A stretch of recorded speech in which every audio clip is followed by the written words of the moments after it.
22 forgotten circus performers from the past that shocked the world.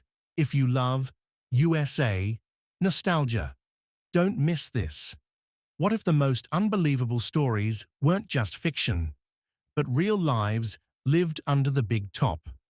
In this video, we shine a light on extraordinary circus performers whose rare conditions, resilience, and astonishing talents turned them into true legends.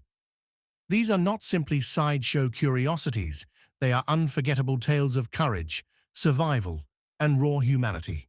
Prepare to be amazed. Mirin Dajo meet. Mirin Dajo, also known as the Invulnerable Man, born as Arnold Gerrit Henskes in 1912 in the Netherlands. Dajo captivated global audiences with a talent that seemed to ignore the laws of biology. His signature act, pushing swords and thick skewers straight through his body, no blood, no pain, no trickery. Doctors didn't dismiss him as a magician. They observed, X-rayed, and confirmed that the objects truly penetrated vital organs. Yet, Dajo would remain calm, sometimes even chatting during the ordeal. In the 1940s, his feats turned him into a media sensation. Tragically, in 1948 during a performance, he accidentally swallowed a needle. Though it seemed minor at the time, complications followed, and he died soon after. His death marked the end of a life that defied comprehension. Johnny Eck, born in 1911 with sacral agenesis, a condition where the lower spine fails to form. Johnny Eck lived without legs, but what many saw as a limitation. Johnny turned into power. Using only his hands, he ran, performed stunts, and played basketball with breathtaking agility. His talent was matched by a rich inner world. He was an accomplished artist, musician, and filmmaker. In 1932, he starred in the cult classic film Freaks, which propelled him into circus history. Johnny wasn't just a spectacle. He was a vibrant, multi-dimensional performer who shattered expectations. Martin Lorello, the human owl. Martin Lorello, born in 1885 in Nuremberg, stunned spectators with a jaw-dropping ability, turning his head 180 degrees to face backward. This wasn't a clever illusion. It took years of practice and a unique spinal trait, allowing him to dislocate neck vertebrae at will, pain-free. Lorello became a mainstay in vaudeville shows and worked with the Ringling Brothers and Ripley's Believe It or Not, but his talents extended beyond contortion. He was also an expert animal trainer, often blending the two into thrilling performances. Grady Stiles Jr., Lobster Boy, born in 1937 with ectrodactyly, a condition that gave his limbs a lobster claw appearance. Grady became the star of the Lobster Family sideshow. He had remarkable strength and earned a substantial income performing. But behind the scenes, his story darkened. A violent alcoholic, Grady terrorized his family. In 1978, he murdered his daughter's fiancé and was sentenced only to probation due to his disability. Believing himself untouchable, he continued his abuse. In 1993, his ex-wife and her son hired a teenager to kill him. The murder and ensuing trial shocked the nation. Grady's tragic life and violent end continue to inspire films and books. Alice Elizabeth Doherty, the Wolf Girl, born in 1887 in Minneapolis.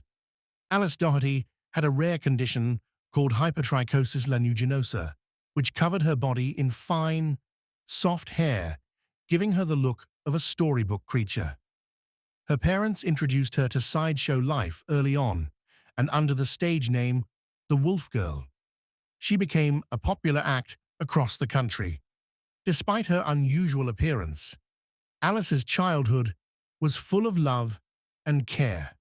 She didn't see herself as a spectacle, and in her 20s, she quietly stepped away from the stage. She settled in Dallas, and lived a peaceful life, proving that even those who begin in the spotlight can choose a life of calm and privacy. Pascal Pong. The two-headed Mexican Pascal Pong was a railroad worker in Mexico with a large bump on his head. A promoter saw potential and turned him into the two-headed man by attaching a painted face to the bump. Though clearly a trick, the act drew crowds. Pascal embraced the role to support his family, touring with a major circus. Later, he removed the fake head and left showbiz behind, returning to a quiet life. His story raises the question, were sideshows a form of exploitation or a rare chance at financial independence? Myrtle Corbin, the four-legged girl from Texas. Myrtle was born in 1868 with a parasitic twin, giving her 4 legs and 2 reproductive systems. By 13, she was a star in dime museums, earning the modern equivalent of a small fortune. She later married a doctor and had 5 children, defying both medical logic and social expectations. Pauline Musters, the smallest woman in the world. Pauline, born in 1876 in the Netherlands, never grew taller than 23 inches, but her charm made her a favorite worldwide. Her cheerful spirit lit up every stage she visited. Sadly, she died at just 19, but left behind a legacy of warmth and wonder.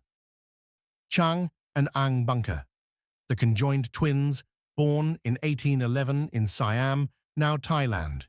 Chang and Ang were joined at the chest and became global stars after moving to the US.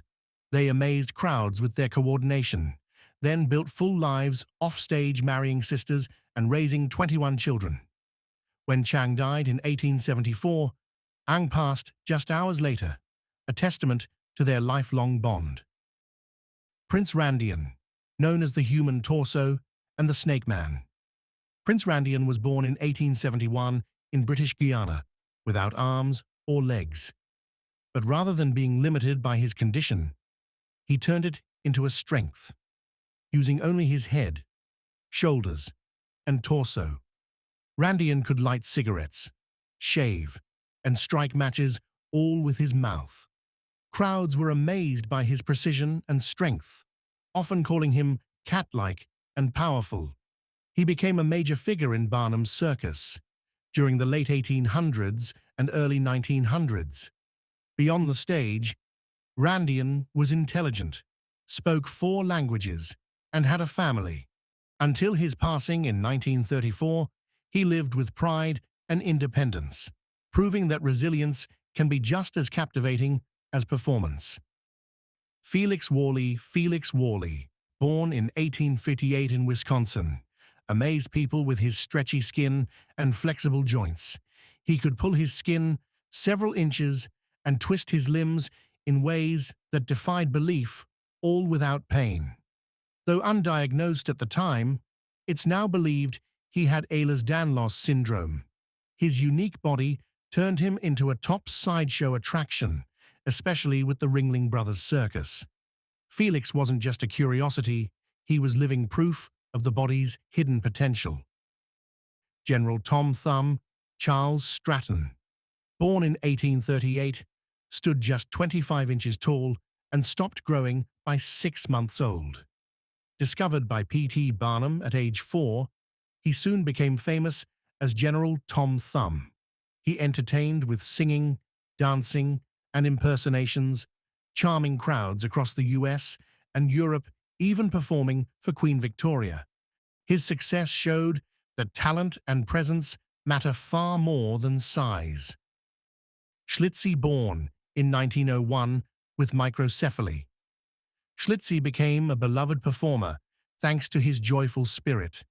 Though he faced challenges, his laughter, songs, and playful nature won over audiences everywhere.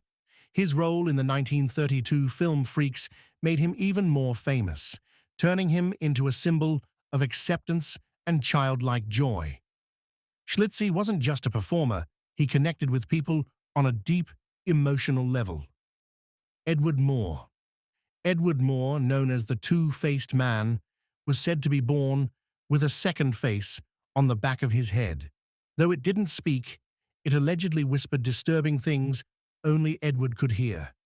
Plagued by these voices and unable to find help, Edward reportedly fell into despair and took his own life. While the truth behind the tale remains unclear, his story has become a lasting symbol of unseen inner suffering. Annie Jones. The bearded lady, Annie Jones, born in Virginia in 1865, began growing facial hair as a child due to a rare condition. By age 5, she had a full beard and soon caught the attention of P.T. Barnum, who made her a main attraction. But Annie was more than her beard. She was graceful, musically talented, and well-spoken. Over time, she used her platform to advocate for respect and dignity for performers, even challenging the use of the word freak. Her legacy lives on as someone who used her difference to demand change. Annie used her fame to speak up for dignity and fairness. Can you think of someone today who does the same? Share your thoughts in the comments. Let's hear what you'd say. Cuckoo the Bird Girl. Born Minnie Woolsey in Georgia in 1880, she had a rare condition called Virchow-Seckel syndrome, which gave her bird-like features. As Cuckoo the Bird Girl, she leaned into her stage persona with joy and flair. Wearing feathered costumes and elaborate headpieces, she danced and entertained with high-pitched laughter and fluttery movements that charmed audiences. Her most memorable appearance was in the 1932 cult film Freaks, where she played herself, forever cementing her place in circus history. Frank Lentini. Frank Lentini, born in 1889 in Sicily, became famous as the three-legged man. He was born with a third leg, part of an undeveloped twin, complete with foot and toes. Instead of hiding it, Frank embraced his difference and turned it into a career. After moving to Connecticut at age 8, he joined the circus world and became a star. Known for his humor, he often joked that his third leg meant he ate 15% more food. More than a novelty, he was athletic jumping rope and even playing soccer with his extra leg. Frank performed for over 40 years and became a symbol of confidence, humor, and resilience. Ella Harper, the Camel Girl. Ella Harper was born in 1870 with a condition called genu recurvatum, which made her knees bend backward. She walked more comfortably on all fours, leading to her nickname, the Camel Girl. At just 9, she joined the sideshow circuit and amazed audiences with her unique gait. But in 1886, at the height of her fame, Ella made a bold choice. She left show business to pursue an education and live a quieter life. Her story is one of courage and self-direction. George and Willie Muse, ambassadors from Mars. George and Willie Muse, albino brothers born in Virginia in the late 1800s, were kidnapped as children and forced into circus life. Billed as ambassadors from Mars, they were marketed as otherworldly beings, but their captors hid their true identities. Despite the exploitation, their musical talent shined. They played instruments and sang in harmony. Their mother, Harriet Muse, never gave up searching for them. She eventually won their freedom in court. The brothers returned to the stage by choice and built successful careers, turning tragedy into triumph. Fannie Mills, the Bigfoot Woman. Fannie Mills, born in Ohio in the 1850s, had Milroy disease, causing her feet to swell dramatically up to 20 inches long and 8 inches wide. Instead of hiding, Fannie took to the stage and found success. She toured sideshows and earned a solid income, supporting herself and her family. Though she passed away at just 39, Fannie left behind a legacy of strength, a woman who turned physical difference into opportunity. Charmian born Lavery Cooper in 1875. Charmian broke barriers as a female trapeze artist and strongwoman. In an era when women were expected to stay modest, she made headlines with a daring act disrobing mid-air during her trapeze routine, revealing layers of clothing beneath. Her performance shocked and thrilled audiences.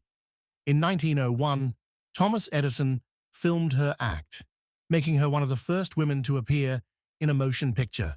She redefined what women could do on stage and in society. Isaac W. Spragg. The human skeleton, Isaac W. Spragg, born in 1841 in Massachusetts, began losing weight rapidly as a teen due to an unknown condition. By adulthood, he was so thin, his bones were clearly visible, earning him the title, the human skeleton. He joined P.T. Barnum's Circus in 1865 and became a major attraction. Dressed in clothes that emphasized his frame, he amazed audiences but also shared his personal story, building empathy.